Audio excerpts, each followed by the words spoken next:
Muito bem, nesse último espaço do nosso Economia e Desenvolvimento desta semana, vamos falar sobre um assunto que interessa a todos nós, né, que é a questão da Previdência Social, da aposentadoria.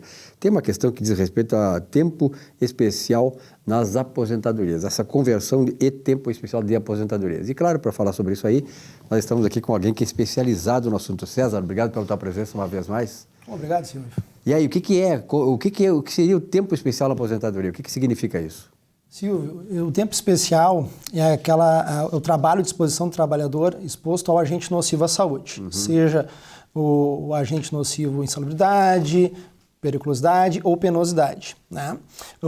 A insalubridade ela é dividida em 3 ramos, né? Os agentes biológicos, né? O biológico vírus, fungos, bactérias, como é a disposição dos médicos e enfermeiros nos hospitais, por exemplo. Perfeito. Né? Temos o agente químico, né? Que daí é disposição e produção de agentes químicos em geral, benzeno, enfim, dentre outros, né?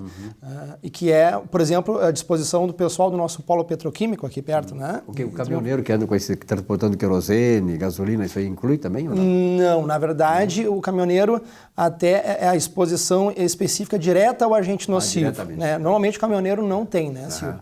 O caminhoneiro tem os outros agentes. Na verdade, a penosidade, pode ser questionada a penosidade para ele, por exemplo. Perfeito. Que é comum do motorista de coletivo, né, do cobrador de ônibus, né? Essa penosidade, ela não é paga, via de regra, pelo contrato de trabalho, mas o judiciário já está começando a reconhecer, há discussão judiciária sobre isso ainda, e a tendência é que seja aprovada esse agente aí. Perfeito. E possibilite o reconhecimento de atividade especial, né? Então, o agente químico e o físico, que é o ruído, enfim, como nos casos de frigorífico. Acima de quantos decibéis, por exemplo, de ruídos? São 3 partes, né? A legislação até 97 e 2003 deu uma divisão.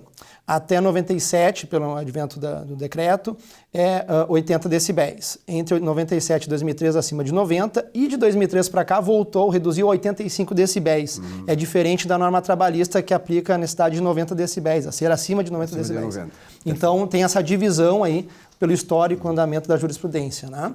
Então, resumindo, tanto a penosidade, a periculosidade, a questão dos eletricitários, a exposição, por exemplo, o pessoal do Transurb tem exposição acima de 250 volts, né?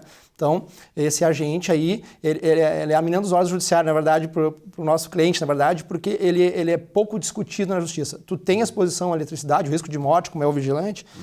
O vigilante está até a discussão do STF, faça um gancho, mas a questão da eletricidade, por exemplo, estando acima de 250 volts, ela é reconhecida. Então, essas possibilidades, esses agentes, né, sendo reconhecidos, a conversão é possível e auxilia muito na aposentadoria, antecipando ela, obviamente, aí, um tempo considerável, e é importante utilizá-lo. E quais são os critérios para a conversão da atividade especial? Atividade especial. Primeiramente, se tu não utiliza a atividade especial para aposentadoria especial pura e simples, propriamente dita, pode aproveitar o reconhecimento da atividade especial na parte de reconhecimento possível para utilizar uma outra regra de benefício, seja pré-reforma ou pelas regras transitórias.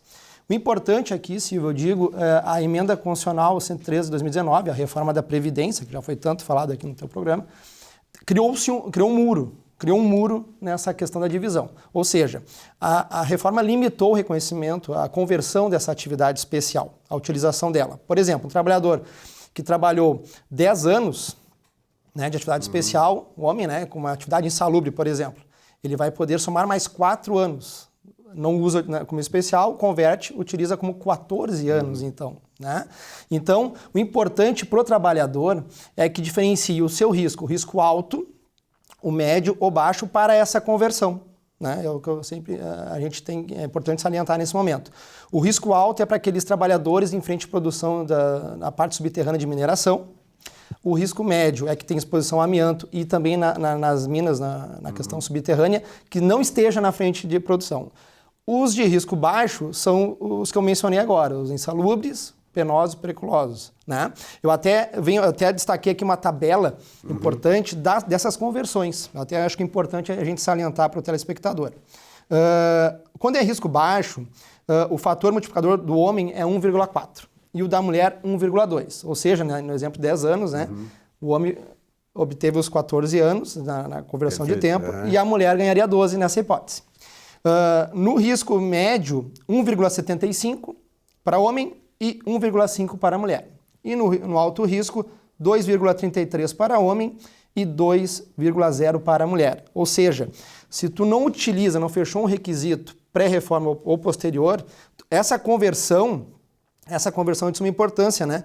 Veja só que o homem ali, no caso de alto risco, no caso de 10 anos, vai passar para praticamente 23 anos. 23 anos. De tempo de contribuição. Tá, César, outra coisa, o pessoal está perguntando aqui, essa questão já foi colocada a semana retrasada aqui, e eu estou te fazendo agora, que é quais as provas necessárias para o reconhecimento desse tempo especial e a conversão para o tempo comum?